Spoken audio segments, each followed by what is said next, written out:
Hello there guys, welcome back to Younes Talks Football, welcome back to a brand new video. I hope all of you are doing well today.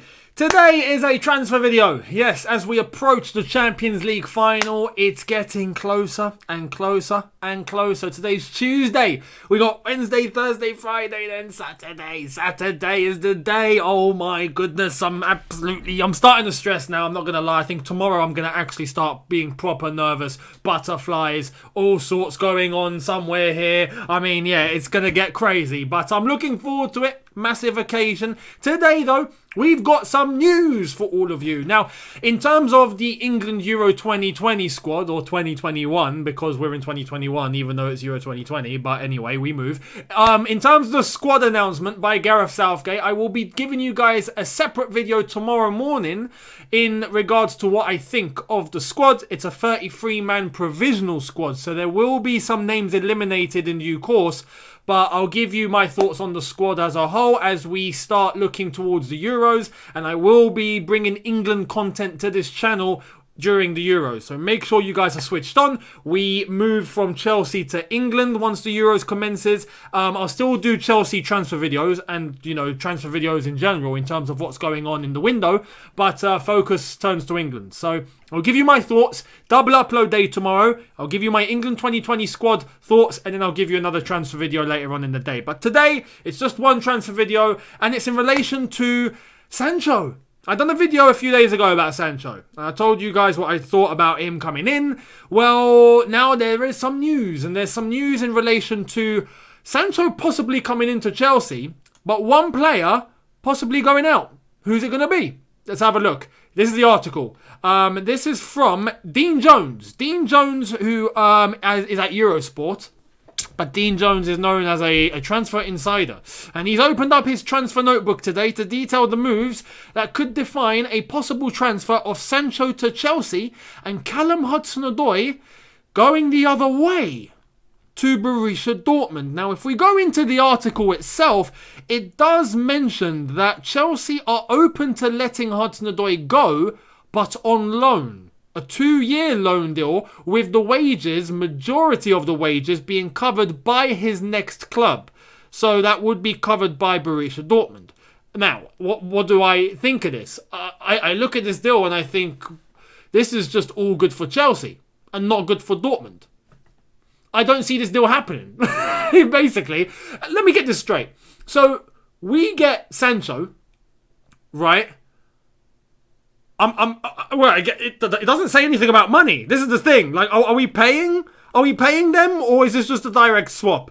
Because look, if we're paying them money, it has to be, I'd say, substantially lower than what it would be if we didn't send Hudson-Odoi on loan. So I'm curious to know how much cash we're actually going to be sending their way. This article doesn't actually mention anything to do with cash. It just mentions Sancho coming in, and then Hudson-Odoi going on a 2-year loan. Right? That makes no sense. And the wages being paid by Dortmund. That makes no sense for Dortmund. No sense. So, let me get this straight. We get Sancho, one of your best players, yeah, aside from Haaland, one of your best players. We get Sancho. Cool. We then give you Hudson-Odoi on a 2-year loan, so he's still our player, and you pay his wages. That's... Nah. I want to know how much money would be involved. I want to know how much money would we be sending to Dortmund on top of Hudson-Odoi going on loan. Personally, if you ask me, with his value around, there's fees of about 90 million being mentioned for Sancho. 80, 90 million, somewhere there. If it was Hudson-Odoi going on a 2-year loan, plus, I'd say 40 million, perhaps 30, 40, somewhere there. I would not go above 40. No way I'd go above 40. If it was that, I'd say, yeah, do it. Do it. Because then we get a better version of Hudson-Odoi, I'd say, in Germany. And it's crazy, the Germans' obsessions with Hudson-Odoi. What is this about? We've got Bayern Munich that chased Hudson-Odoi left, right and centre. It was like watching Tom and Jerry the whole of last summer when they were going after Hudson-Odoi. Flipping hell. And now you've got Borussia Dortmund that are interested in him. Now, the article does say that Sancho's prime objective, his prime number one option in terms of moving to a club, isn't Chelsea, it's Man United. He wants to go to Man United as his number one option. I get that, and we've known that for a while. But it does depend on which club wants him more. Which club are willing to get a deal done now? Or which club are just willing to get a deal done? Man United have stalled for so long, and it just doesn't look like they know how to do business with Dortmund, because they could have got Sancho last summer if they really wanted him. They didn't bother. So the coast was clear for them, which is why Chelsea have a good chance, and especially with Hudson-Odoi as a part of the deal possibly, I reckon that could work. But it depends how much cash is being sent. Now, Hudson-Odoi going on loan, I think, is a good thing. For us, it would be a direct swap. It would be Sancho in, Hudson-Odoi out. So it doesn't affect us. In fact, we probably have a much more proven player in Sancho than we do with Hudson-Odoi. I think it would be beneficial for Hudson-Odoi to go and play regular football somewhere where he can develop. At Chelsea, I don't know what it is with Hudson-Odoi. It seems like he has all the attributes in the world, and I trust Thomas Tuchel to work closely with him. And if he does stay, I still trust Hudson-Odoi to play well. But he has this thing where he likes to play direct, and you look at him as a player that has the skill to dribble and the skill to use to beat players, and the finesse to be able to shoot from a certain range, or to do all of that, but he doesn't do it. He runs at players, and maybe one step over, that's it. He just tries to run past players. Like, he doesn't actually use as much skill as I believe he has in terms of what he can do. And I just ask myself, why? Sancho does. You look at Sancho and the way he plays, he beats defenders left, right and centre.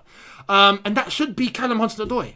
But I just don't get it. You look at Foden, for example, and the way that Foden plays, that's how I expect Hudson-Odoi to play. Like, that is the level of skill and technical ability that I just think Hudson-Odoi does have, but he just doesn't use. And I don't know why. Is it a mental thing? Does he panic? I don't understand as to, mainly why that's the issue. But in terms of this deal, Sancho coming in, I think that would be beneficial. That would definitely be beneficial for Chelsea, and it would be beneficial for Hudson-Odoi for him to develop out in Germany, hopefully become a better player, and then return. If that were to happen. Because you see, this is the thing. Dortmund could be losing out where, yes, we give them a bit of money, but after 2 years, it could be a thing where he comes back to Chelsea, and we've got Sancho too. Then what happens? It's a very, very, very interesting one to think about. But we'll see what happens in regards to this deal. It's nowhere near done. It's the talk has only just commenced. But let me know your thoughts in the comments. I would really, really love to know. We move into news number 2 now, in terms of Fikayo Tomori. Now, Tomori has not been called up to the England squad, which was a bit of a shock, considering that Mings has made it. Ben White has made it. But we haven't got Tomori in the England squad, even after a very impressive showing for AC Milan. Now, we've got some news in terms of Tomori, is that AC Milan have actually, they're looking like they're about to trigger the deal. And Tomori is about to head off to AC Milan permanently. So I think we've seen the last of Tomori in a Chelsea shirt, if I'm being completely honest. Now, in regards to him not being called up for England, as I've said, I'll give you a video tomorrow morning and what I think about the England call-up from Gareth Southgate and the 33-man provisional squad. But this is the latest on Fikayo Tomori. So, this says, why was Fikayo Tomori not named in the 33 England squad? It baffles me, so I've written a piece about it. Also, include update that barring a major last-minute switch, his move from Chelsea to AC Milan will be made permanent this summer. Dean Jones in his article also talks about this and says that AC Milan have decided to trigger the £25 million, 28 million euro, if I'm not mistaken, amount that's needed to make the deal permanent. So they've decided to go ahead with it. Now, it's all subject to Tomori. Does he want to? Does he want it? Does he want to stay in Italy? It's up to him now. Now, our last hope in terms of getting him back is if he goes, no, I want to go back to Chelsea. This deal's not happening. If he tells AC Milan, yeah, I'm happy here, I'll stay here, AC Milan will sign him permanently. So it's up to Fikayo. We'll see what he really wants. But that's the latest. Tomori will be heading off to AC Milan, it seems, if he decides to stay put there. And I'm a bit gutted at that. I hope he says no. I want him back. Personally, I want him back. I've just got this feeling that there's a top defender there. There's a top defender, and I just feel like if we were to let go of Azuma, for example, if we were to, start looking at options of getting someone in as a centre-back, why look further than Tomori? Honestly, I feel like he's got all the attributes to be a top central defender and a top ball-playing central defender that we know he can develop into. So we'll see what choice he makes. The decision is his. The last bit of news that I want to let you guys know is in relation to Olivier Giroud. Because in that same article, it does mention that Giroud is being looked at by AC Milan. So the fact that AC Milan have made Champions League football for next season, and welcome back AC Milan. It's finally good to see you back where you belong, in the Champions League. You know, flipping out. AC Milan are a Champions League side. They should be playing Champions League football every season. You know, it's AC Milan. They are one of the European giants. It's only right that they've made it back. So congrats. But because of that, Olivier Giroud apparently would be quite up for moving to AC Milan. And that could happen. So if he were to leave Chelsea, which looks very, very likely at the end of this season, which is Saturday, it could be his last game in the Champions League final, he could be off to AC Milan. And that, I reckon, would be very, very good for him. Possibly on a 2-year deal. So we'll see what happens in relation to Giroud. There is news as well in regards to Tammy Abraham that he could be moving to West Ham. West Ham apparently have made Tammy their #1 target. So we'll see if that's going to affect things in relation to Chelsea possibly going in for Declan Rice. Could Tammy be a part of that deal? We'll see what happens. But that's the latest in relation to Chelsea today. Let me know your thoughts on Sancho, Hudson-Odoi, that possible development. What do you think of Tomori not making the England squad? As I've said, I'll do a video about all of that tomorrow morning. And what do you think about him possibly joining AC Milan on a permanent deal? Olivier Giroud possibly heading out to AC. And what do you think about Tammy Abraham being looked at by West Ham as their #1 target? I'd love to know your thoughts and opinions in the comment section below. Thank you all so much for watching. I'll see all of you tomorrow. Hit the subscribe button if you are new. Hit that notification bell to be notified once I've uploaded. Smash like button if you did enjoy this video. And I will see all of you tomorrow for a double upload. So keep your eyes peeled. I'll see all of you then. Thank you all so much for watching. Have a good one. Look after yourself. See you tomorrow. Take care. And peace.